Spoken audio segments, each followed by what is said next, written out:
ખેડૂત મિત્રો, આપણે યુટ્યુબ ચેનલ ખેડૂત પરિવારની અંદર હું બધા જ ખેડૂત મિત્રોનું હાર્દિક સ્વાગત કરું છું.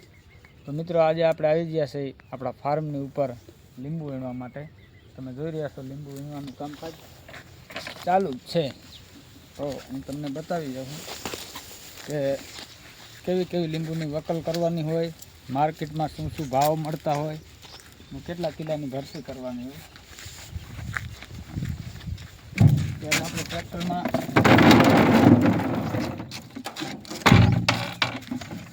લીંબુ નાખી દીધા છે. તો મિત્રો, આ તમે જોઈ રહ્યા છો કે અમે આ લીંબુની જ્યારે દિલ્હી મોકલવાના હોય ત્યારે 3 વકલ કરી છે અને રાજકોટ માર્કેટ યાર્ડમાં મોકલવાના હોય ત્યારે 2 વકલ કરતા હોય છે.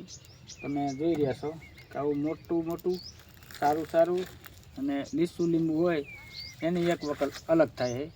અને બીજું કે જે આવી નાની સાઈઝ હોય અને અમુક આવી ડાઘાવાળી સાઈઝ હોય, આ 2 નંબરમાં ગણાય છે અને આ 1 નંબરમાં ગણાય છે. તમે જોઈ રહ્યા છો આ નાની સાઈઝ અને અમુક ડાઘાવાળી, અને આ રહી આ 1 નંબર અને આ 2 નંબર. તો આ 1 નંબરના ભાવ છે તે રાજકોટ યાર્ડની અંદર અમે મોકલતા હોય છે.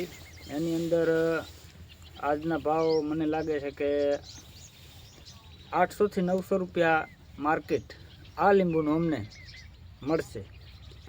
20 કિલોના 800 થી 900 રૂપિયા ભાવ અમને મળતા હોય છે. અને આ તમને મેં જે 2 નંબર લીંબુ બતાવ્યું કે આવું ઝીણું અને આવું ડાઘાવાળું લીંબુ, આ લીંબુના 350 થી 400 રૂપિયા કે 500 રૂપિયા લગીના ભાવ આના પણ મળી જતા હોય છે.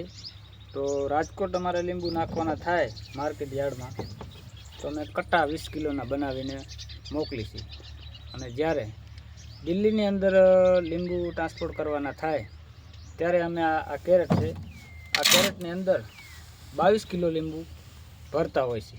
22 કિલો લીંબુ ભરી અને દિલ્હીની અંદર ટ્રાન્સપોર્ટ કરતા હોય છે. મિત્રો, અત્યારે તો ઓલરેડી લીંબુની આવક ઓછી હોય એટલે દિલ્હીની ગાડી નથી ભરાતી, એટલે રાજકોટ જ અમારે માર્કેટ યાર્ડની અંદર મોકલવાના હોય છે. તો મિત્રો, અમને આવા નવા ભાવ સરેરાશ જો મળી જાય, ઉનાળાની અંદર તો સારા ભાવ મળતા હોય છે, પણ શિયાળાની અંદર પણ 800 થી 900 રૂપિયા લગીનું બજાર મળી જાય તો ખૂબ સારી વાત કહેવાય એમ. તો અમને સંતોષકારક એવા ભાવ મળી જતા હોય છે. તો મિત્રો, આવા ને આવા લીંબુના વિડીયો અમે તમારી સાથે શેર કરીશું તમારી સમક્ષ, અને આવા નવા મારા વિડીયો જોતા રહેજો. જય જવાન, જય કિસાન.